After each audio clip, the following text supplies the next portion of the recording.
بسم اللہ الرحمن الرحیم۔ اور یہی وہ مقصد تھا جس کو پورا کرنے کے لیے اس وقت عزیز کو حاصل کیا گیا،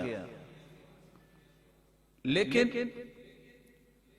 ہمیشہ محبت و الفت قربان ہوتی ہے جب کسی معاشرے میں مکر آ جاتا ہے، دجل آ جاتا ہے، بغض اور حسد اور عداوت اور عصبیت و تعصب آ جاتا ہے۔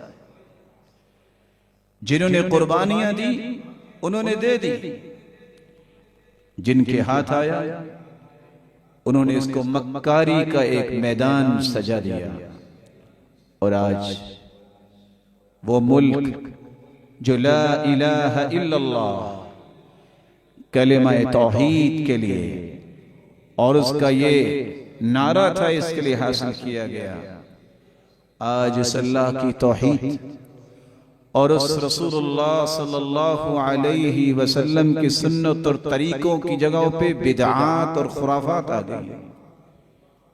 کیسے آئی؟ اس لیے کہ یہاں کے رہنے والوں نے مکر کرنا شروع کر دیا۔ جب تک کسی معاشرے کی تربیت نہیں ہوتی، جب تک ان کی تربیت کے زاویے درست نہیں ہوتے، دنیا جہان کی نعمتیں بھی انہیں مل جائیں وہ کبھی نہ شکر ادا کرتے ہیں اور نہ کبھی ان نعمتوں سے فائدہ اٹھاتے ہیں۔ یہی وجہ ہے کہ آج مسلمان اس اسلامی ملک کے اندر بھی پریشان ہے، تو کیوں؟ یہودی اور عیسائی تو دشمن تھا ہی تھا، آج گھر والے ہی گھر کے دشمن۔ أيها الإنسان ما غرك بربك الكريم